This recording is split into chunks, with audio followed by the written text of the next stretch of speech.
কাছে যেভাবে এসেছে আমি ঠিক সেভাবেই পড়ছি। আসসালামু আলাইকুম জসিম ভাই, আশা করি আপনি ভালো আছেন এবং বরাবরের মতোই আজ আরেকটি গল্প নিয়ে হাজির হয়েছি। ঘটনাটি বা গল্পটি ভালো লাগলে পড়ে শোনাবেন। গল্পটির নাম শোধ। গল্পের মূল লেখকের নাম শেষে উল্লেখ করব। এখন শুরু করি গল্প। হাত পা অসাড় হয়ে আসছে সুবর্ণার। না, কোনো সন্দেহ নেই এই যে পালকগুলো কোনো মোরকের, আর পালককে লেগে থাকার রক্তগুলো বেশ তাজা, অথচ রোজ কোনো না কোনো মাংস না হলে খাওয়ায় রুচতে না সেই সুবর্ণার। গত 10 দিন হয়ে গেল মাংস খাওয়া ছেড়ে দিয়েছে, আর বাড়িতে গোটা মোরগ আনার তো প্রশ্নই নেই। বিশুর দোকান থেকে কাটা মাংসই দরকার মতো এনে দেওয়া হয়। তাহলে প্রায় সপ্তাহখানেক ধরে এই মোরগের পালক বাড়ির বিভিন্ন জায়গায় কি করে পাওয়া যাচ্ছে? শোনা যায় পোষা প্রাণীদের নাকি একটা অন্যরকম মায়া তৈরি হয় ইহলোকের সাথে। তাহলে কি ভাবতেই যেন গলা শুকিয়ে আসলো সুবর্ণার। ছেলেটার নাম সুভাষ। জন্মের কিছুকাল পরে একটা দুর্ঘটনায় মাকে হারায় সে। বাবা ব্যবসা নিয়ে ব্যস্ত থাকতেন। শৈশবে মূলত আয়ার কাছে তার বেড়ে ওঠা। এই বছরে ইঞ্জিনিয়ারিং কলেজে ফার্স্ট ইয়ারে ভর্তি হয়েছে। অত্যন্ত ইন্ট্রোভার্ট এবং স্বল্পভাষী, আর একটু কেমন যেন সবসময় মাটির দিকে তাকিয়ে কথা বলে। কলেজের ছাত্রছাত্রীরা আড়ালে ইতিমধ্যে ওকে সাইকো বলা শুরু করেছে। এই বিষয়টা হলো এই যে একই কলেজের শুভর সিনিয়র সুবর্ণ এবং নতুন ছাত্রছাত্রীদের একটা বিশেষ খ্যাতি করার অলিখিত নিয়ম পালনের লোভ সুবর্ণা সামলাতে পারেনি। কাউকে জামা খুলিয়ে নাচিয়ে তো, কাউকে তো আবার পকেট সিগারেট ধরিয়েছে, কাউকে আবার উৎকট বেকআপ করিয়ে র্যাম শো করিয়েছে। এরকম ভাবে যখন শুভর সামনে এলো, সুভাষকেও একটা টাস্ক দিয়েছিল সুবর্ণারা। সুভাষ মুরগির মাংস খায় না জানার পরেও, এই টাস্ক দেওয়ার পরেও সবচেয়ে মজাদার মনে হলো সুবর্ণার কাছে সেটা হলো সুভাষকে নিজের হাতে একটা গোটা মোরগের ছাল ছাড়িয়ে রান্না করতে হবে। কিন্তু সুভাষ কিছুতেই রাজি হয় না, উল্টো সমস্তটা যেন প্রিন্সিপালকে জানিয়ে দেয়। সুবর্ণা চাইলে সেদিনে কলেজ শেষে সুভাষকে পিটিয়ে ছাতো করে দিতে পারত, কিন্তু না, সুবর্ণা হাতে মারায় বিশ্বাস রাখে না। কয়েকদিন ধরে সুভাষের পেছনে নজর রেখে মোটামুটি অনেকে তথ্যই জানতে পারল সুবর্ণা। তার মধ্যে সবচেয়ে গুরুত্বপূর্ণ যে তথ্যটা মনে হলো সেটা হলো এই যে শুভর একটা পোষার মোরগ আছে এবং প্রতিদিন ভোরে সুভাষ যখন ওর বাড়ির ছাদে উঠে জগিং করে, ওই লোধর মোরগটা ছাদের এক কোনায় দাঁড়িয়ে থাকে, আর প্রতিদিন বিকেলে মোরগটাকে সাইকেলের সামনে ঝুড়িতে চাপিয়ে সুভাষ পাড়া চড়তে বের হয়। এবং মোরগটার প্রতি সুভাষের প্রেমের বহর দেখে অব্দি রীতিমতো সুবর্ণার কাছে বিষয়টা অষ্টম আশ্চর্যের মতো মনে হয়েছিল। অত্যন্ত হাস্যকর টপিক হয়ে উঠেছিল। আর সুবর্ণা ঠিক করে ফেলেছিল যে সুভাষের প্রতি শোধটা বা প্রতিশোধটা ঠিক কিভাবে সে নেবে।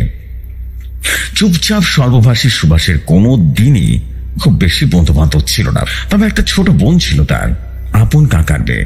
সুবর্ণার কাকা প্রায় 10 বছর পর দেশে ফিরেছেন। দেশে ফিরলেন একেবারে বউ এবং 2 বছরের কন্যাকে নিয়ে। সুভাষের মা ততদিনে মারা গেছেন। ঠাকুরদা ঠাকুর মাকে তো চোখেই দেখেননি সুভাষ।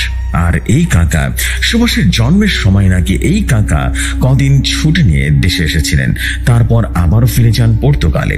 আর তারপর যখন পাকাপাকি ভাবে ফিরলেন, সাথে সুন্দরী বউ আর 2 বছরের মেয়ে। সুভাষের বাবা কোনোদিনে সংসারের ব্যাপারে নাক গলাননি, তবে ভাইয়ের বউ বাঙালি হলেও মুসলিম এটা জেনে প্রথম একটু রুক্ষ ব্যবহার করতেন, কিন্তু ক্রমশ সবকিছুই স্বাভাবিক হয়ে গেল। আর হলো মূলত কাকার ফুলের মতো কিংবা তার চেয়ে বেশি সুন্দর মেয়েটির জন্য। মেয়েটির নাম ছিল তুলি। ভারী মিষ্টি একটা মেয়ে। ঠিক 4 বছর আগের কথা। তুলির 5 বছরের জন্মদিন ছিল সেটা। সুভাষ তখন 10ম শ্রেণীর ছাত্র এবং বোনের জন্মদিনের সব বাজার নিজে হাতে করবে বলে জেদ ধরেছে। আদরের বোনটিও দাদার হাতে এক গোয়ের মতো দাঁড়িয়ে আছে, সেও বাজারে যাবে। অবশেষে এই অবাধ্য ভাই বোনের উপরেই বাজারের ভার অর্পণ করতে বাধ্য হলেন সুভাষের কাকু কাকিমা এবং সুভাষের বাবা। কোনোদিনই কোনোটার মধ্যে থাকতেন না। যেদিনই ছিলেন না কেন, সুভাষ আর তুলির সাথে গেল বাড়ির কেয়ারটেকার শুভ এবং বাজারের ব্যাগ বহন করার ব্যাপারে রোগাটে সুভাষ ভরসা করার মতো কোনো কারণ খুঁজে পাননি ওর কাকু। অতএব শম্ভুর সাথে থাকলো। কাকিমার দেওয়া লিস্ট মিলিয়ে সবজির বাজার শেষ করে সুভাষ তুলির হাত ধরে বাংশের বাজারের দিকে গেল। ছোট্ট তুলির এটাই প্রথম বাজারে আসা। মুরগির ঝুড়িতে জ্যান্ত মুরগি দেখে ঝুলির কৌতূহলে যেন শেষ নেই। শেষে যেই না দোকানি একটা ধবধবে সাদা নাদোষ নদোষ মোরগ বের করে টান দিয়ে গলাটা ধরে বটির কাছে নিয়ে নিলেন, অমনি তার স্বরে চিৎকার করে উঠল তুলি, মেরো না, ওকে মেরো না। ছোট্ট তুলি ততক্ষণে কান্নাকাটি শুরু করে দিয়েছে। দোকানি যেন হতভম্ব হয়ে গেল। ওদিকে মোরগটাও ডানা ছাপটাছাপটি করে চলেছে। সে এক অদ্ভুত কাণ্ড। বেশ কিছুক্ষণ এইভাবে চলার পর তুলি ঘোষণা করলো যে সে মাংস খাবে না এবং এই মোরগটাকে সে বাড়িতে নিয়ে পুষবে। আদরের বোন যখন দাদার কাছে আবদার করে, তাও আবার জন্মদিনের দিন, সে আবদার রাখে না কেমনে? পাষাণ দাদা পৃথিবীতে খুব কমই আছে। অতএব সেদিন বাজারের সাথে একটা জ্যান্ত ধবধবে সাদা মোরগ এলো সুভাষদের বাড়িতে। তুলি তার এই নতুন পোষা মোরগটার নাম দিল টুকটুক। দিন গেল আর খুব কম সময়ের মধ্যে টুকুস তুলির খুব ন্যাওটা হয়ে পড়লো। তুলিও খুব ব্যস্ত হয়ে পড়লো সে টুকুসকে নিয়ে এবং টুকুসের পায়ে নুপুর পরাচ্ছে, টুকুসকে স্নান করাচ্ছে, হেয়ার ড্রেসার দিয়ে পালক শুকাচ্ছে, টুকুসের গল্প পর্যন্ত শোনাচ্ছে। মোট কটা সুভাষের সাথে খলা করার সময় অনেকটা টুকুস দখল করে ফেলেছে। তাই নিয়ে সুভাষ কিছুটা ক্ষুণ্ণ বটে। তবে কাকিমা বলতেন, ভালো হয়েছে বাবানের, এবার মাধ্যমিক তুলির সাথে খেলা না করে বই নিয়ে বসো। কিন্তু শুভ সুযোগ পেলেই তুলিকে মুরগির মালিক বলে রাগিয়ে দিত, কিংবা খাবারের টেবিলে তুলিকে দেখিয়ে দিয়ে একটা মুরগির ঠ্যাং চাবাতে চাবাতে বলতো, টুকুসের ঠ্যাং নিশ্চয়ই এর চেয়ে সুস্বাদু হবে। আর সাথে সাথে তুলি চিৎকার করে কান্নাকাটি করতো। সত্যি বলতে একটা সময় টুকুসকে দেখলেই এক হিংসা কাজ করতো সুভাষের। টুকুসটাও মহাবাজি। ইচ্ছা করে কিনা জানা নেই, সুযোগ পেলে সুভাষের জুতোটা পার্টি করে রাখতো সে। এদিকে টুকুসকেও কিছু বলতে পারবে না। পায়ের চকমকে পাথরে বসানো নুপুরটাও যেন টুংটাং করে আওয়াজ করতে করতে বুকের পালক ফুলিয়ে সকলকে এঘর ওপর ঘুরছে সে। এমনকি ভোর 4টে থেকে 4:30 বাজতে না বাজতে ঠিক সুভাষের ঘরের জানালার সামনে চিৎকার করে কুকু করে কাঁদতে শুরু করলো টুকুস। অথচ প্রথম এই কাজটা টুকুস বাড়ির ছাদে বসে করত। সুভাষের ধারণা এই টুকুস হিংসাত্মক হয়ে গেছে। এভাবেই দিন চলছিল বেশ। টুকুস আর সুভাষ পরস্পরের মধ্যে মোটামুটি ভদ্র সহাবস্থানের মধ্যে এগোচ্ছে। সত্যি বলতে সুভাষের একটা স্নেহ ভাব উঠেছে এই মুরগিটার প্রতি। মানে মোরগ যে পোষ মানতে পারে, মানুষকে ভালোবাসতে পারে, এটা যেন তার একেবারে অদ্ভুত ছিল। আজকাল তো সুভাষ মুরগির মাংস খেতেও চায় না তেমন একটা। এমন সময় ঘটলো একটা ঘটনা, চারদিকে তখন ডেঙ্গুর প্রকোপ। তুলির খুব জ্বর এলো। নার্সিং হোমে ভর্তি হলো তুলি। প্লেটলেট 20,000-এর নিচে নেমেছে এবং সন্ধে নাগাদ সুভাষের হাত চেপে তুলি বলল, দাদা আমি তো বাড়ি নেই, তুই বাড়ি ফিরে টুকুসকে আবার খেয়ে ফেলবি না কিন্তু। সুভাষের তখন দুর্ভাবনার দুশ্চিন্তায় পাগল পাগল অবস্থা। তুলির কথা শুনে কেঁদেই ফেললো সে। সেই কথা শেষ কথা। সেদিন ভোর রাতে ফুটফুটে তুলি আমাদের সবাইকে ছেড়ে চলে গেল অন্য কোথাও, ধরা চহার বাইরের কোনো এক জগতে। সুভাষের সেই বছর মাধ্যমিকটা আর দেওয়া হয়নি, পরের বছরও না। 2 বছর নষ্ট করে পরের বার লেটার মার্কস নিয়ে পাশ করলো সে। পড়াশোনা বরাবরের মতো ভালো ছিল সে। তাছাড়া পড়াশোনা করা ছাড়া আর টুকুসের সময় দেওয়া ছাড়া কিছুই করতো না সে। মানে না খেলাধুলা, না ফেসবুক ইত্যাদি। চাপা স্বভাবের সুভাষ বোনের মৃত্যুর পরে যেন আর গুটিয়ে গেল নিজের মধ্যে। একমাত্র টুকুস হয়ে উঠল তার সাথী। আর হ্যাঁ, বোনের মৃত্যুর পর টুকুসের দায়িত্ব নিয়ে অবধি মুরগির মাংস খাওয়া পুরোপুরি ছেড়েছে সুভাষ। পাঠা খাসি খেলেও মুরগির খাবার কথা ভাবতেই পারে না ও। অদ্ভুত ব্যাপার, টুকুস ভীষণ রকম ন্যাওটা হয়ে গেছে সুভাষের। স্কুল কোচিং থেকে শুরু করে সুভাষে ফিরলে কোথা থেকে যেন ডানা ছাপটানো শুরু করে। তারপর প্রতিদিন বিকেলে সাইকেলের সামনে টুকুসের সাথে ঘুরে বেড়ায়। তো পাড়ার লোক ব্যাপারটা বুঝতে পারত এবং হাসিও করত।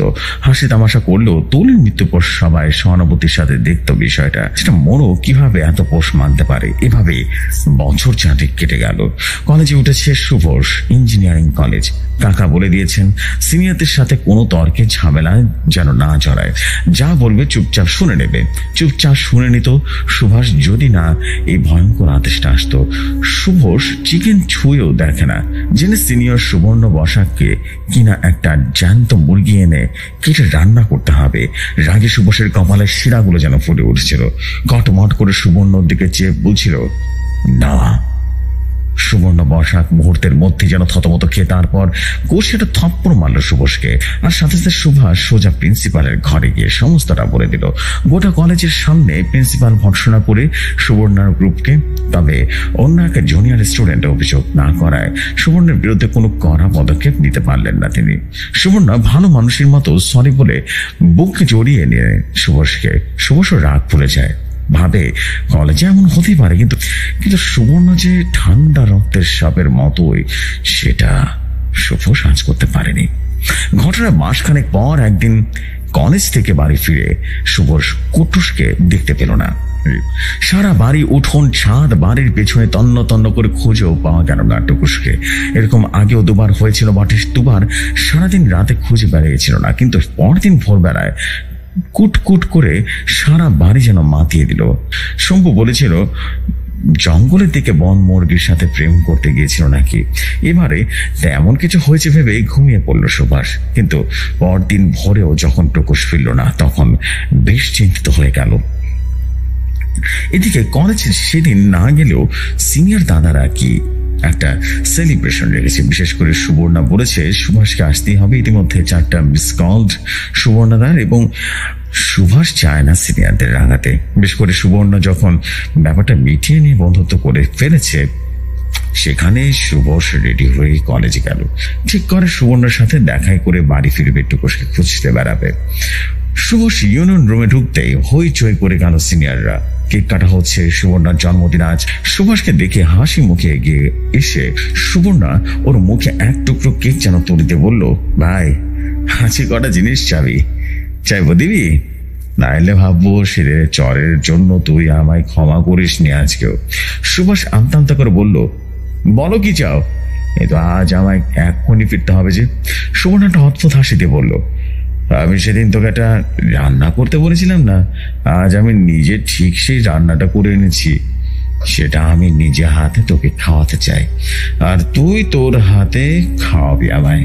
ব্যাস, তাহলে বুঝো তুই আর দুঃখ রাখিস নি। সুভাষ আতঙ্কিত হয়ে বলল, আমি কিন্তু চিকেন খাই না সুবর্ণদা। সুবর্ণা ইশারায় ততক্ষণে ইঞ্জিনিয়ার রুমের দরজার ছিটকিনি দিয়েছে সুবর্ণার বন্ধুরা। বন্ধ দরজার আগে দাঁড়িয়ে আছে তারা। সুবর্ণার মুখে একটা পৈশাচিক হাসি ফুটে উঠল, বলল, আমার কথা না শুনলে তোর বাড়ি ফেরা বেকার হবে রে সুভাষ। তুই যাকে খুঁজছিস না তার খোঁজ আমি জানি। বুড়ি পকেট থেকে একটা ছোট্ট নুপুর বের করলো সুবর্ণা। চমকে উঠল সুভাষ, এটা তো তুলি পড়িয়েছিল টুকুসকে। সুভাষ কাঁদো কাঁদো গলায় বলল, সুবর্ণা দয়া করে টুকুসকে কিছু করো না, প্লিজ বলো ও কোথায়। তুমি যা বলবে আমি তাই করবো, তোমার কেনা হয়ে থাকবো। তুমি শুধু একবার বলো ও কোথায়।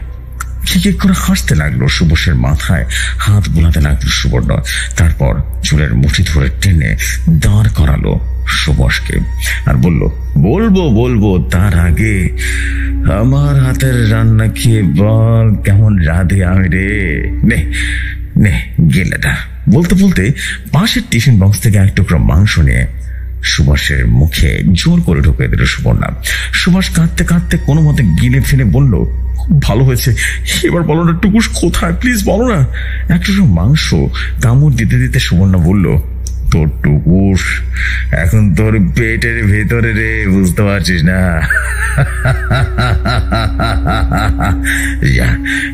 এবার প্রিন্সিকে সব রিপোর্ট কর, যা যা যা রিপোর্ট কর। সেদিন অনেক রাত অব্দি কলেজের ছেলেদের মেসের ছাদে সেলিব্রেট করেছিল সুবর্ণারা, এবং সুবর্ণ মেসে থাকে না, কিন্তু তার বন্ধুদের একটা বড় অংশ কলেজের ম্যাচ থেকে পড়াশোনা করে। মেসের কেয়ারটেকার রামু হাতিকে মাসে মোটা অংশের বকশিস দেয় সুবর্ণা। এসব নিয়মিত ভাঙার কাজ থেকেও চুপ থাকার জন্য সুবর্ণের উপরে রাগটা এতদিন ধরে সযত্নে পুষে রেখেছিল সুবর্ণ। এতদিন চরম শোধ তোলা গেছে এবং টুকুসের মাংস গিলেছে জানার পরে সুবর্ণ গলায় আঙ্গুল দিয়ে বমি করার দৃশ্যটা মনে পড়তে আপন মনে হেসে উঠল সুবর্ণ। বিড়বিড় করে বলল, সেদিন নতুন ছেলে মেয়েগুলোর সামনে স্যারের কাছে শুধু তোর কথা শুনতে হয়েছিল আমায়। এখন কেমন লাগলো সারা দুদিনের চোখরা? সুবর্ণা, বর্ষাকে কেস খাওয়ায়। এখন মদ খেয়ে প্রায় রাত 2টো নাগাদ বাড়ি ফেরে সুবর্ণা। প্রথম ঘটনাটা ঠিক সেদিনই ঘটলো। টলমল পায়ে গাড়ি থেকে নামতে গিয়ে খেয়াল করলো গাড়ি হাতলে চাপ চাপ রক্ত যেন লেগে আছে। মদের নেশায় তখনও সেটা অবশ্য খুব একটা পাত্তা দিতে পারেনি, কিন্তু পরদিন বেলায় ঘুম ভাঙার পরে নিজের হাতে শুকনো রক্ত দেখে বেশ চমকে উঠেছিল। এরপর থেকে মাঝে মধ্যে অদ্ভুত কিছু ঘটনা ঘটা শুরু হলো সুবর্ণার সাথে। প্রথম দিকে পাত্তা না দিলেও ক্রমশ বিষয়টি ভাবতে বাধ্য করলো তাকে। যেমন একদিন কোথাও কোনো কিছু না দিব্যি এক মনে যেন জিম করছিল সুবর্ণ। জিম শেষ করে টাওয়াল দিয়ে গায়ের ঘাম মুছতে গিয়ে আর একটু হলেই চিৎকার করে উঠেছিল সে। টাওয়ালের মধ্যে এক গাদা মুরগির রক্ত মাখা পালক ছিল, না দেখে গা মোছায় সেই রক্ত সুবর্ণার বুক পেটে লেগে গিয়েছে। জিমে সুবর্ণর কলেজের অনেকেই পড়ে, সবার সামনে বিষয়টা নিয়ে নিজের ইমেজ নষ্ট করতে চায় না সে, তাই সে তককে তককে থাকে। সুবর্ণা 100% নিশ্চিত হতে পারত যে এসব ঘটাচ্ছে সুভাষ, কিন্তু মুশকিল হলো সেদিনের পর কেউ সুভাষকে কলেজে আসতে দেখেনি। তারপর একদিন বাড়ি ফিরে ফ্রেশ হবার জন্য বাথরুমে গিয়ে দেখে বাথরুমের পাখির পালক পড়ে আছে। কাঁপা কাঁপা হাতে তুলে নিয়ে, হ্যাঁ, মুরগির পালক এটা বটে। আর আজ তো বাড়াবাড়ি কাণ্ড। প্রায় রাত 9টা বাজে। সুবর্ণ ড্রয়িং রুম ব্যালকনিতে গিয়ে রোজকার মতো করে পরপর 2টা সিগারেট শেষ করে বেডরুমের দিকে পা বাড়ালো। আর ঠিক সেই সময় কারেন্টটা অফ হয়ে গেল। আর আজ গোটা বাড়িতে সে একা। সুবর্ণার বাবা মা সকালবেলা বেরিয়ে গেছেন এক কলিগের ছেলের বিয়ের বরযাত্রী হিসেবে। মেয়ের বাড়ি ত্রিপুরা, ফলে আজ আর ফেরা হবে না তাদের। আগামীকাল ফ্লাইট ধরে সন্ধ্যায় ফেরা। এবং সুবর্ণা এমনিতেই খুব বেশি ডাকাবুকো টাইপের ছেলে, উচ্ছৃঙ্খল, বেলগাম এবং উদ্ধত। কিন্তু খুব কাছের লোকরা জানে অন্ধকারে তার বোয়ার পাড়া ঠান্ডা হয়ে যায়। কারেন্টটা চলে যেতেই চমকে উঠল সুবর্ণ। এই সময় তো কারেন্ট যায় না কোনোদিন। আরো ঘাবড়ে গেল। আবিষ্কার করলো রাস্তার লাইটের পোস্টের আলোটা দিব্যি আলো জ্বলছে। গলা বাড়িয়ে বুঝলো পাশের বাড়িতে আলো জ্বলছে, মানে গোটা এলাকায় শুধু তাদের বাড়িতে কারেন্ট অফ। ফিউজ উড়ল নাকি বিড়বিড় করে বলছে সুবর্ণ। তাই হবে, কিন্তু এই অন্ধকার সিঁড়ি বেয়ে নেমে বাগানের মিটার ঘর অব্দি যাবার কথা ভাবতেই ঢোক কিনল সুবর্ণ। না থাক, দরকার নেই, তার চেয়ে ইলেকট্রিক অফিসে ফোন করলে সেটা বুদ্ধিমানের মতো কাজ হবে। হাতে লাইটার আগুন জেলে ড্রয়িং রুমের দিকে এগিয়েতেই থাকে সুবর্ণের ফোনটা চার্জে বসানো ছিল। হাতের ছোট লাইটের আগুনটা যেন আরো খাড়ো হয়ে তুলেছে অন্ধকারটাকে। হালকা হাওয়া আসছে ব্যালকনির দিক থেকে। লাইটের আগুনটা কেঁপে কেঁপে উঠছে, যেন অন্ধকারের সম্রাট তার কালো কালো হাত দিয়ে আগুনটাকে যেন টিপে ফেলেছে। তখনই বাচ্চা মেয়ের কান্নার আওয়াজ আসলো। আমতান্ত পড়ার শব্দ শুনে কিছুটা স্বস্তি বোধ করলো সুবর্ণ। পাশের বাড়ির বাচ্চাটা স্কুলের পড়া করছে বোধহয়, যদিও পাশের বাড়ির সঙ্গে তাদের মধ্যবর্তী ফাঁকা স্থানের সুবর্ণাদের ওটা লনটা মাঝে রয়েছে, তবুও হালকাভাবে শব্দটা ভেসে আসছে।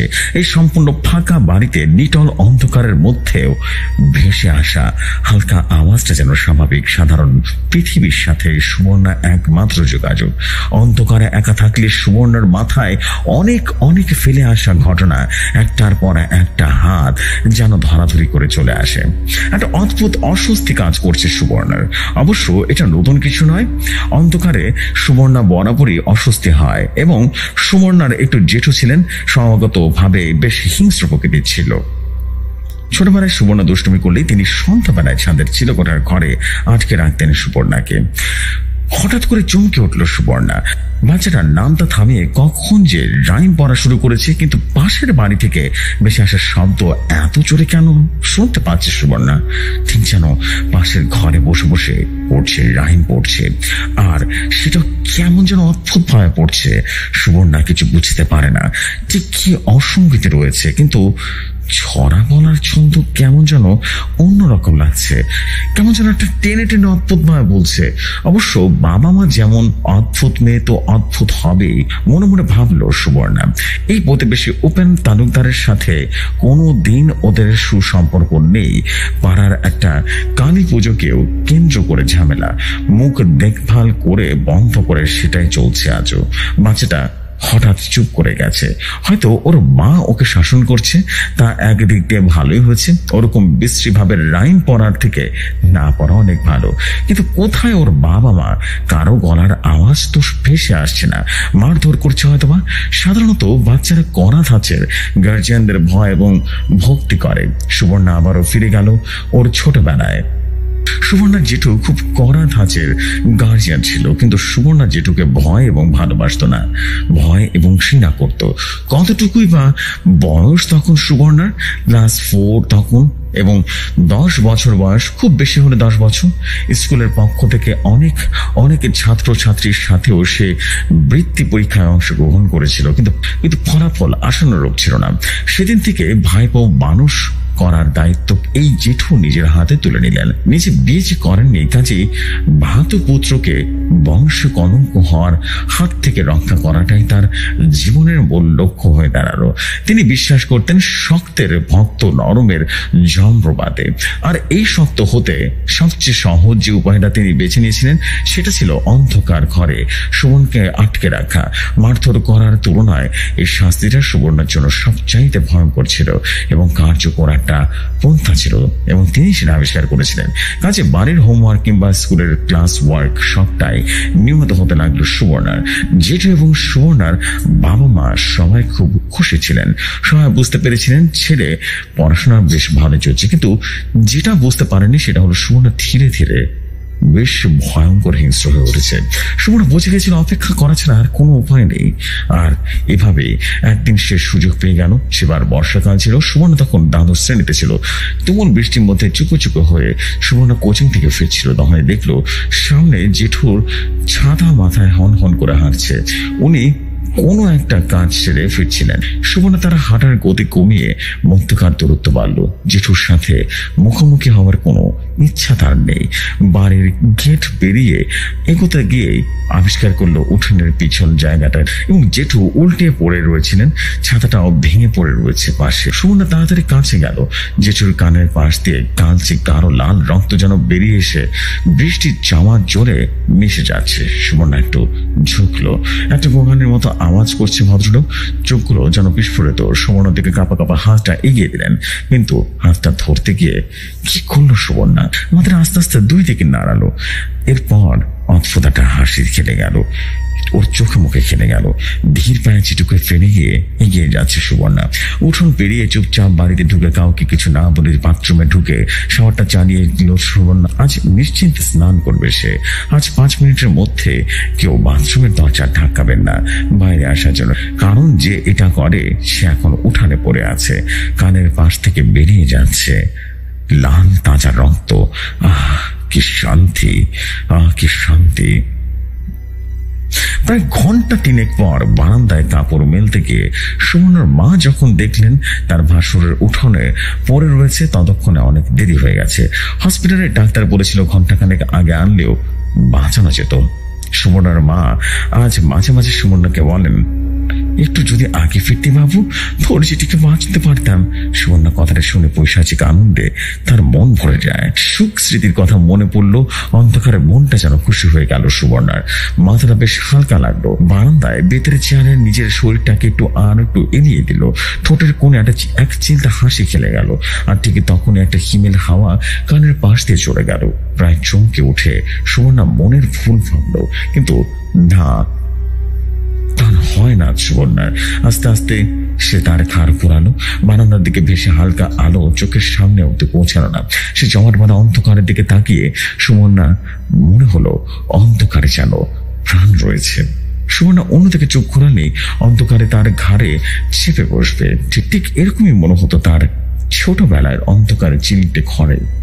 আবারও ভেসে আসলো বাচ্চা মেয়েটার গলা, সে একই রকম অদ্ভুত ভাবে টেনে টেনে ঝরে পড়া।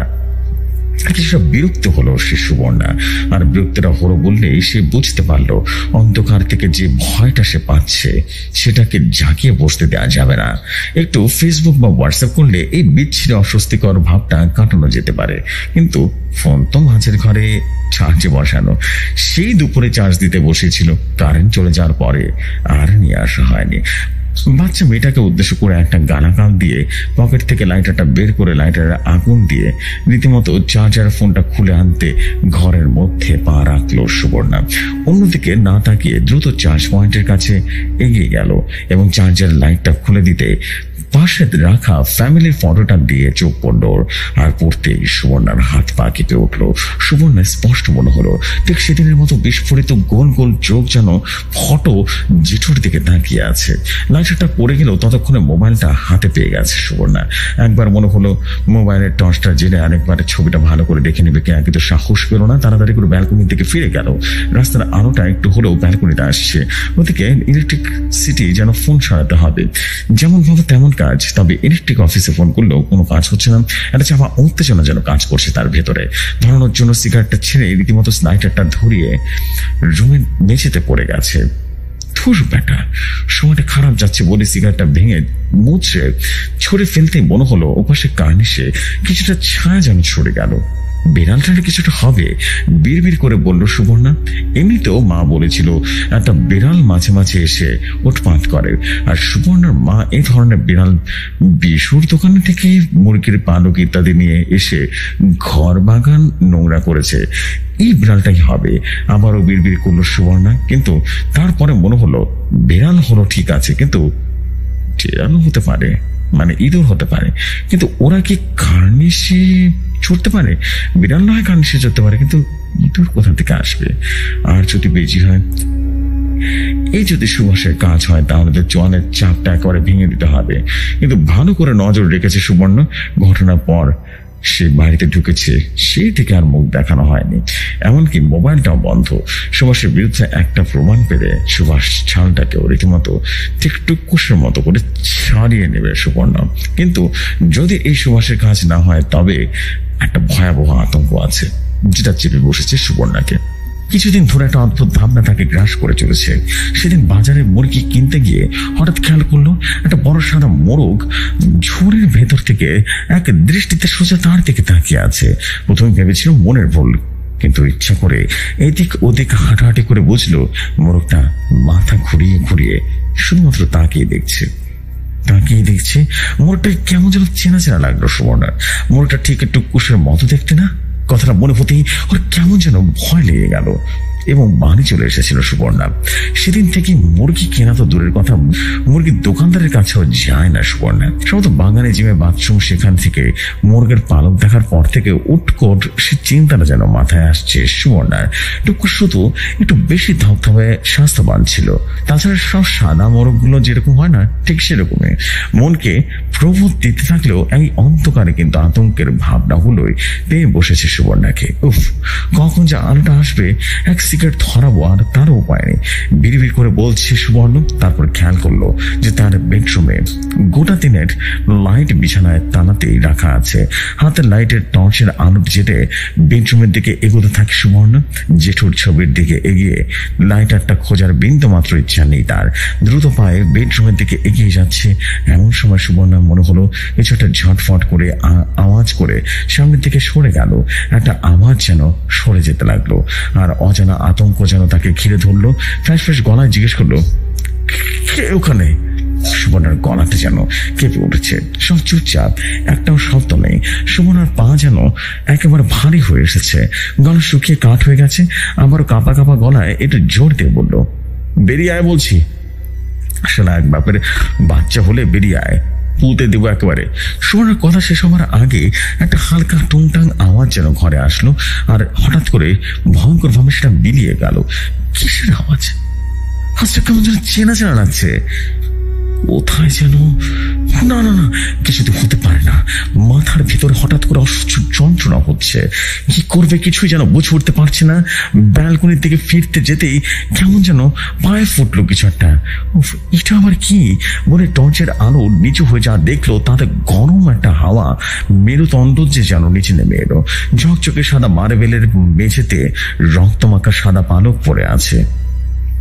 না না না, কোনো সন্দেহ নেই এগুলো মোরগের পালক।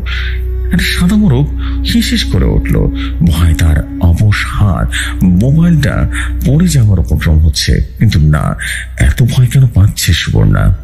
একটা সামান্য মোড়কই তো, মানুষের সাথে তার খাদ্য খাদক সম্পর্ক এত ভয়, ঠিক আছে, কিন্তু তখনই মনে হলো ছোটবেলায় ঠাকুমা বলতো বাড়ির পশুদের নাকি ইহ জগতের প্রতি আলাদা মায়া তৈরি হয়, তাই তারা নাকি সবসময় চট করে মুক্তি নাও পেতে পারে। তাহলে কি এতটুকু ভাবতে গলা শুকিয়ে এলো সুবর্ণার। আর হাসিটা, ওটা কি মনের ভুল? একটা আতঙ্কের চোরা যেন গিলতে থাকতো সে। তাড়াতাড়ি করে ব্যালকনির দিকে পা ফেলতেই যাবে, এমন সময় ঠিক যেন তার বেডরুমের ভেতর থেকে আওয়াজ আসলো, ক্রুর ক্রুর। একটা অমানসিক চিৎকার করে দৌড়ে গিয়ে বেঁচেতে পড়ে গেল সুবর্ণ। ওদিকে ইউনিয়ন রুমের ভয়ঙ্কর ঘটনার পর আজ দিন 15 হতে চলল সুভাষ বাড়ি থেকে বের হয়নি। একমাত্র ক্লাসমেট নীলাঞ্জনা ভাদুরী মাঝে মধ্যে সুভাষের বাড়িতে যায়। একমাত্র এই ছেলের সাথে সুভাষের কিছুটা বন্ধুত্বপূর্ণ সম্পর্ক তৈরি হয়েছে। অবশ্য নীলাঞ্জন যেচে পড়ে এই বন্ধুত্ব না করলেও বোধ হয় সেটা হতো না। আজ নীলাঞ্জনের হাত ধরে হাও মাও করে কেঁদে ফেলল সুভাষ। হাতটা চেপে ধরে বলল, কিন্তু আমার টুকুস তো ফিরবে না রে, আমার বোন খুব ভালোবাসতো ওকে, আর আমি নিজেও। নীলাঞ্জনের মুখে যেন জয়ের হাসি ছিল। সুবোষের কাঁধে দুটো ঝাঁকিয়ে বলল, শোন সুবোষ, যা খবর পেয়েছি মাথা ফেটে একেবারে সে মার আপাতত হসপিটালে আছে। এতটা হবে অবশ্য ভাবিও নি, যা হয়েছে সেটা ওর কর্মের ফল ছিল। আমি প্রথম থেকে তক্ক ছিলাম এই 20 মানে দুর্বল জায়গা খুঁজে বের করবই, আর নীলাঞ্জন যা একবার ঠিক করে তা অবশ্য করেই ছাড়ে, বুঝলি। এই নীলাঞ্জন হলো ফার্স্ট ইয়ারে সেই ছেলেটা যাকে সুবর্ণারা জোর করে মাদক খাইয়ে আর স্কার্ট পরিয়ে গোটান কলেজের ছেলে মেয়েদের সামনে নাচতে মারতে করেছিল। নীলাঞ্জনের দোষ বলতেছিল দারুণ রকম সুদর্শন এবং ফার্স্ট ইয়ারে মেয়েদের সুবর্ণর মনে ধরেছে, সেই মেয়েদের আবার নীলাঞ্জনের মনে ধরেছে, আর এটাই সুবর্ণকে খেপিয়ে তুলেছিল নীলাঞ্জনের উপরে। আর সেদিন জোর করে মাদক খাইয়ে গোটা কলেজের সামনে ওকে হাস্যরৌচক মা ওকে র্যাঙ্ক দিয়েছিল। নীলাঞ্জনের বাবা মার বড্ড আদরের ছেলে। বাবা মার বিয়ের প্রায় 10 বছরের পর স্বার্থ সামর্থ্য, ডাক্তার, ওষুধ ইত্যাদির পর নীলাঞ্জনা জন্মায়, ফলে আদর খুব বেশি হয়েছে। যেদিন টুকুসকে তুলে আনা হয়, সুবর্ণর চেনাও সেদিন নীলাঞ্জনকে সুবর্ণর ফলো করেছিল। তার সুবর্ণর চেনারা যে একটা বস্তায় করে কিছুটা নিয়ে সুবর্ণর বাড়িতে ঢুকছিল সেটাও দেখেছিল, তবে বস্তায় কি আছে সেটা বুঝতে পারেনি।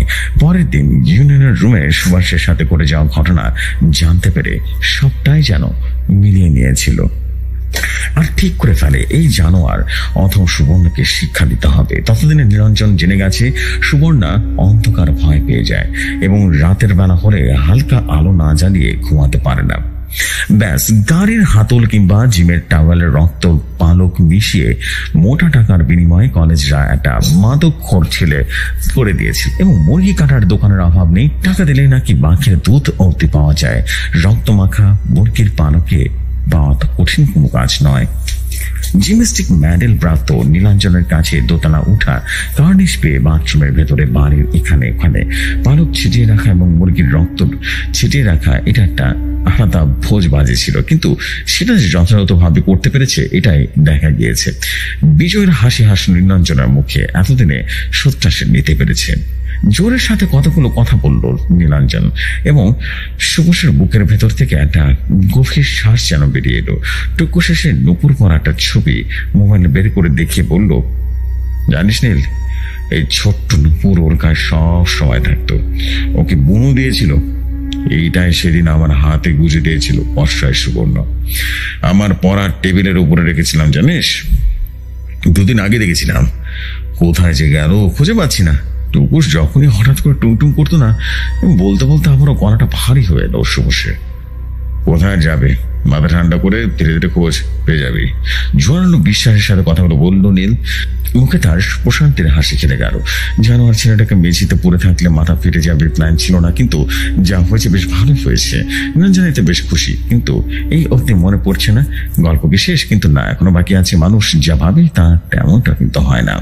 রাত প্রায় 11টা নাগাদ ইলেকট্রিক অফিসের ছেলেটি এসে অনেক হাঁক ঢাক করেও যখন সাড়া পেল না, তখন নিজে মিটার বক্স ঘরে ঢুকে কানেকশনটা ঠিক করে যাচ্ছিল। এমন সময় গোগানের আওয়াজ তাকিয়ে দেখলো রক্তাক্ত রক্তাক্ত অবস্থায় সুবর্ণা কোনো মতে এগিয়ে আসছে, এক হাত দিয়ে কপালটা চেপে ধরে রেখেছে। সেখান থেকে রক্ত বের হচ্ছে। হতভম্ব ছেলেটির কাছ থেকে কোনো মতে পৌঁছে আবারও জ্ঞান হারায় সুবর্ণা। তার দুদিন পর হসপিটাল থেকে খানার স্টেজ মাথায় নিয়ে সুবর্ণা বাড়ি ফিরছে। ওই ইলেকট্রিকের ছেলেটি তাকে হাসপাতালে ভর্তি করেছিল। ডাক্তারের অবশ্য বক্তব্য, কপালের আঘাতের তুলনায় কোনো কারণে প্রচন্ড ভয় পেয়েছিল সুবর্ণা, জ্ঞান হারিয়েছিল। শারীরিক দুর্বলতার আঘাতও ততটা নেই। এদিকে বাড়ি ফিরে অবধি সুবর্ণা অদ্ভুত রকম শান্ত হয়ে গেছে। যে সুবর্ণা কিছুতেই হাসপাতাল থেকে বাড়িতে ফিরতে চাইতো না, আজ সকালে ভিজিটিং আওয়ারে মৈনাক দেখা করে আসার পরে সে সুবর্ণা বাড়ির জন্য অস্থির হয়ে উঠেছেন। মৈনাক হলো যাকে সুবর্ণা ডান হাত, দেখতে শুনতে কথা মারাত্মায় রীতিমতো বেশভূষায়, এক কথায় মাস্তান বলতে যে আদর্শ চেহারা বোঝায় সেরকম মৈনাক, একদম সেরকম। মৈনাক সুবর্ণাকে শুধু জানিয়েছে ওই রাতে কেবলমাত্র সুবর্ণাদের বাড়িতে কারেন্ট চলে গিয়েছিল এবং সবচেয়ে গুরুত্বপূর্ণ বিষয় হচ্ছে সুবর্ণাদের বাড়ির ইলেকট্রিসিটি কানেকশন মিটার করে সবকিছু বন্ধ রেখেছিল। মনে সন্দেহ রাখলো এবং সুবর্ণার বাড়ির চারদিকে করে ভালো করে দেখলো। আবিষ্কার করলো মাঝ বরাবর নিচের খুবিতে যেন একটা সিগারেটের টুকরো আছে। আর ওই ব্র্যান্ডের সিগারেট সুবর্ণা খায় না, আর সুবর্ণার বাড়িতে অন্য কেউ ধূমপান করে না। আর সবচেয়ে বড় কথা হলো গলির মোড়ের চায়ের দোকানে কাজ করা বাচ্চাটা বলেছে ও মাঝে মাঝে একটা লোককে সুবর্ণার বাড়ির বাগানে ঢুকতে দেখেছে, কিন্তু লোকটি নিজের মুখের রুমাল দিয়ে বেঁধে রাখার কারণে তেমন একটা দেখতে পারেনি বাচ্চাটিকে। অতএব সুবর্ণা বুঝতে পেরেছে ভয়ঙ্কর ষড়যন্ত্রের শিকার হয়ে গেছে সে। রাগে লজ্জায় সুবর্ণা যেন ফুসছে। এসব কিছু সে সুভাষ কাতরাচ্ছে। সেখানে সুবর্ণার মনে আর সন্দেহ নেই। সুবর্ণা হাসপাতালে ঢোকার দুদিন পর থেকে, মানে এই গত 2 দিনে সুভাষ আবার কলেজে যাওয়া শুরু করেছে। ও ভেবেছে ভূতের ভয় দেখিয়ে সুবর্ণাকে শেষ করে দিবে। বিড়বিড় করে বলছে সুবর্ণ, আজ কলেজে ফার্স্ট, আমি বাড়িতে শুয়ে, তুই কলেজে মস্তি করিস তাই না? আজ তোর শেষ দিন। একটা ঠান্ডা হাসি দিয়ে সুবর্ণার ঠোঁটে, তারপর খুব একটা নিশ্চিত হয়ে পাশ ফিরে ঘুমিয়ে পড়ে। বিকেল নাগাদ মৈনাক আসতেই উঠে যায় ছাদে। সুবর্ণা চাপা গলায় জিজ্ঞেস করলো, সব ঠিক আছে তো? মৈনাক ব্যাগের মধ্যে থেকে হুইস্কির বোতলটা বের করে বলল, হ্যাঁ তবে বলছি কি বস, বীরু আমার খাস লোক, টাকাটাও যেমন দিয়েছে তেমন নিখুঁত। এর আগে 7টা মার্ডার করেছে, সব কটা সিম্পল রোড অ্যাক্সিডেন্ট বলে পুলিশের খাতায় লেখা। আজ ছোকরারা বাস থেকে বেরিয়ে শুধু বড় রাস্তায় ওঠার অপেক্ষা করছে, ব্যাস কোথা থেকে একটা লরি এসে পিষে দেবে। এতটুকু বলেই খ্যাঁক করে একটা বিশ্রী হাসিতে আশপাশটা যেন ভরে তুলল মিরায়। কিন্তু সুবর্ণার মুখে হাসি নেই। আগে কাজটা মিটবে তারপর হাসবে সে। কড়া গলায় জিজ্ঞেস করলো, কিন্তু সেটা কখন? মৈনাক ততক্ষণে 2 প্যাক মেরে দিয়েছে এবং একটা গ্লাস সুবর্ণার দিকে এগিয়ে দিয়ে বলল, গুরু, পয়সা যখন ঢেলে আমার খুশি হয়েছে তখন তোমাকে খুশি করা আমার দায়িত্ব। ওই মালটা শুধু বড় রাস্তায় আসুক না একবার, আর কাজ হলে তো সাথে সাথে ততক্ষণে বীরও ফোন করে দিবে আমায়। ততক্ষণ চিয়ার্স। এতটুকু বলেই সুবর্ণা ধরা গ্লাসে যেন নিজের গ্লাস ঠেকিয়ে কয়েকটা ঢোক দিল এবং প্যাকটা শেষ করে দিল। মৈনাকের একটা সমস্যা, মদ পেলে আর কিছুই যায় না। আজ সুবর্ণার মোটা টাকার কাজ পেয়ে এমনিতেও বেশ মজার মধ্যেই আছে সে। কখন যে খবরটা পাবে সুবসের বডিটা রাস্তার পিচ ঢালার মধ্যে পিষে আছে, এই অপেক্ষা তারা সহ্য হচ্ছে না। কতক্ষণ যে বীরু ফোন করে খবরটা দিবে, প্রবল উৎকণ্ঠার ছটফটানি নিয়ে 2টা ঘন্টা কেটে গেল। মৈনাকের হুঁশ প্রায় নেই বললেই চলে। এর মধ্যে 1/2 বোতলের বেশি হুইস্কি একাই শেষ করে ফেলেছে। সুবর্ণার চোখটা একটু লাল হয়ে গেছে, হালকাটা নেশা জমেছে, কিন্তু যথেষ্ট সজাগ সে। শুধুমাত্র ফোনের জন্য উদ্গ্রীব হয়ে আছে সুবর্ণা। নেশা চড়ে যেতে বুঝতে পারে ওর ব্যাগ বানাচ্ছে নিজের জন্য।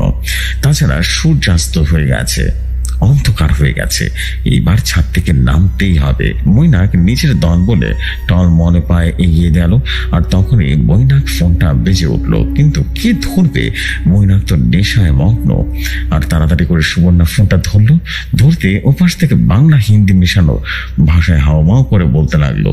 সারমর্ম করলে এটাই দাঁড়ায় যে ছোকরা 1/2 ঘন্টা আগে কলেজ থেকে বেরিয়ে রাস্তা ধরে বাড়ি ফিরছিল।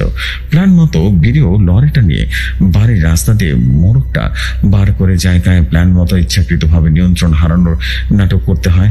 আর ছেলেটা একদম লরির সামনে, কোনো চান্স নেই। তো যাই হোক, আরো কিছু বলতে চাচ্ছিল বিরূপ, কিন্তু ফোনটা যেন ধাপ করে বসে পড়ল সুবর্ণা। মোড়ক, পেনলেস সাইজের সাদা মোড়ক, ঠিক সেদিনের মতো ঠান্ডা শিহরণ কেটে গেল। তাহলে যে ময়নাক বলেছিল সবটাই সাজানো, আমাকে ভয় দেখানোর জন্য সব প্রস্তুত নেই, বিড়বিড় করে বলল সুবর্ণা। আর ঠিক তখনই সেদিনের মতো বাচ্চারা খিলখিল শব্দ শুনতে পেল। গলা যেন শুকিয়ে আসছে, জিভ ভারী হয়ে এসেছে। কোনো মতে চাপা গলায় ডাক দিল, ময়নাক, আয় ময়নাক, কিছু শুনতে পাচ্ছিস? এখানে বাচ্চা এলো কোথা থেকে ময়নাক? জড়ানো জিভে রীতিমতো ময়নাক বলল, হ্যাঁ বাচ্চা কই? আমি তো কোনো বাচ্চার কণ্ঠ শুনতে পাচ্ছি না। মুখে কথা শেষ হওয়ার আগে আচমকা ময়নাকের ফুটের শরীরটা যেন দৌড়ে বেঁকে ভয়ঙ্কর এক অদৃশ্য হ্যাচকা টান দিয়ে শূন্যে উঠে যায়। ভেসে আসে কচি গলার টেনে টেনে বলার ছড়ার লাইনটা, up above the world, so high, like a diamond in the sky. আর পর মুহূর্তে শরীরটা যেন শূন্য থেকে সবেগে আছড়ে পড়ে নিচের মাটির উঠোনে, এবং গোটা বিষয়টাকে এত দ্রুত ঘটে গেল যা কল্পনা করতে পারেনি। আর সুবর্ণা ঘটনার আকস্মিকতায় ওখানে হতবিহল হয়ে রক্ত চক্ষু হয়ে পড়ে আছে। কোন রকমের দেয়াল ধরে টলতে টলতে উঠে দাঁড়িয়ে ধপ করে বসে পড়ল। আর তার পাগুলো যেন তার ওজন বইবার ক্ষমতা রাখে না। সামনের জমাটা বাঁধা অন্ধকারের দিকে তাকিয়ে মনে পড়তে সে ময়নাক যে কাজগুলো করছে, সুবর্ণা এক্ষুনি এই বাড়িটা ছেড়ে পালাতে হবে। তা না হলে ভাবতে ভাবতে একটা হালকা টুংটাং শব্দ যেন কানে আসলো, আর সাথে সাথে বাচ্চার গলায় অদ্ভুত ভাবে হিস হিস করে টেনে উঠলো, হাঁটি মাটে টিম, হাঁটি মাটে টিম। কোনো মতে শরীর নিচের দিকে অংশটা যেন সরতে সরতে প্রায় হামাগুড়ি দিয়ে ছাদের দরজার দিকে এগুতে থাকে সুবর্ণা। কিন্তু ছাদের দরজায় এগিয়ে গেল। এখানে কি ছিল? আতঙ্কে যেন সুবর্ণ চিৎকার করতে চাইল, কিন্তু গলাতে একটু স্বর বের হলো না। উল্টো একটা দম বন্ধ করা প্রবল কাশি শুরু হলো। কাশতে কাশতে সুবর্ণা টের পেল মুখের মধ্যে কিছু একটা উঠে আসছে। দম বন্ধ হয়ে আসছে সুবর্ণার। মুখের মধ্যে আঙ্গুল ঢুকিয়ে টান মারতেই কফের সাথে রীতিমতো উঠে এলো এক দলা মোরগের পালক। এবার একটা তীব্র আর্তনাদে বেরিয়ে এলো সুবর্ণার গলা ছিঁড়ে। সুবর্ণার সামনে এক পা করে এগিয়ে আসছে একটা বিরাট বড় ধবধবে সাদা রঙের মোরগ। ওর বাঁ পায়ে বাঁধা নুপুর টুং টুং শব্দ হচ্ছে। আশেপাশে বাতাসে মিশে যাচ্ছে অপার্থিব শব্দটা। মোরগটার চোখগুলো যেন এক নিদারুণ প্রতিহিংসাতায় যেন আগুনে হিংস্র হয়ে যাচ্ছে। মোরগটা ক্রমশ এক পা করে এগিয়ে আসছে। সুবর্ণা আবছা শুনতে পাচ্ছে ওর মা এর গলা, যেন বহুদূর থেকে এক অন্য জগতের ওপার থেকে উদ্গ্রীব হয়ে ডেকে চলেছে, বাবু দরজা দিয়ে রেখেছিস কেন? বাবু, বাড়ির পেছনে কি একটা ভারী জিনিস বলার আওয়াজ হলো, দেখ তো, খোল দরজাটা। ময়নাক, ময়নাক, কি করছিস তোরা? দরজাটা খোল। কিন্তু কোথায় দরজা? তিনতলার একটা ছাদ যেন গোটা পৃথিবীর ইহলোকের বাইরে চলে গেছে। এবার আবারও খিলখিলানের হাসি শোনা যাচ্ছে খুব খুব কাছ থেকে, যেন কোনো বাচ্চা কিছুতে ভীষণ রকম আমোদে আড়াল থেকে হেসে চলেছে। সে হাসি সুবর্ণ সারা শরীরকে রীতিমতো কাঁপিয়ে দিচ্ছে। সুবর্ণার স্থির দৃষ্টি সামনের দিকে। একটা সাদা মোরগ বাঁকা নখ দিয়ে এক পা করে এগিয়ে আসছে সুবর্ণার দিকে।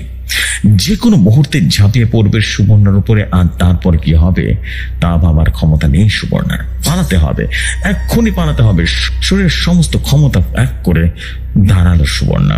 দৌড়। সুবর্ণা দৌড়াচ্ছে। পেছনে শুনছে ডানারে ছটফট শব্দ। নিশ্চয়ই মোরগটা তেড়ে আসছে, ঝাঁপিয়ে পড়বে ওর উপরে। আরো জোরে জোরে দৌড়ালো সুবর্ণা। এই দৌড় বুঝে শেষ হবার নয়। তিনতলার ন্যাড়া ছাদ থেকে সুবর্ণার শরীরটা উঠোনে পড়তেই বেশিক্ষণ সময় নেয়নি। ময়নাকের রক্তাক্ত স্থির শরীরে কিছুটা দূরে আছড়ে পড়ল সে। বহু বছর আগে সুবর্ণার জেঠুকে মরে পড়তে থাকতে দেখা গিয়েছিল। যেভাবে সুবর্ণার লাশটা উঠোনে ঠিক সেখানেই পড়ে রইল, বিস্ফোরিত খোলা চোখ, কানের পাশ দিয়ে যেন রক্ত গড়িয়ে পড়ছে। সেই সময় যদি কেউ বাড়ির ছাদে তাকাতো না, তাহলে দেখতে পেত 5 বছরের ফুলের মতো তারও সুন্দর ছোট্ট একটা বাচ্চা মেয়ে, আবছা ধোয়াটে অপূর্ব, চোরগুলো যেন খোলা এবং মুখ বাড়িয়ে আছে। তার কোলে রয়েছে একটা ধপধপে সুন্দর একটা মোরগ। কান পাতলে শোনা যেত অদ্ভুত হিসি গলায় টেনে টেনে বাচ্চাটি বলছে, হামটি ডামটি sat on wall, Humpty Dumpty had a great এই হলো ঘটনা। ঘটনাটি ভালো লাগলে পড়ে শোনাতে পারেন জেফরি ভাই।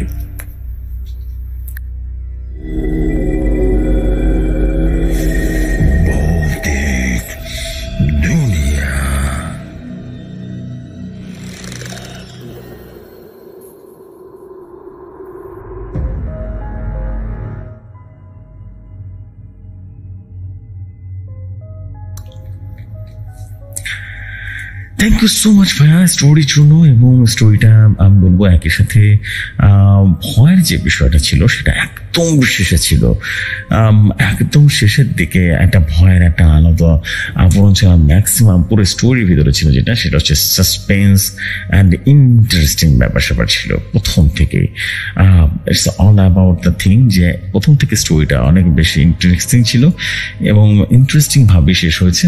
মানে এটা বলবো it's not a super horror story, but it's a definitely thriller horror story বলা যেতে পারে, ইজন্ট ইট?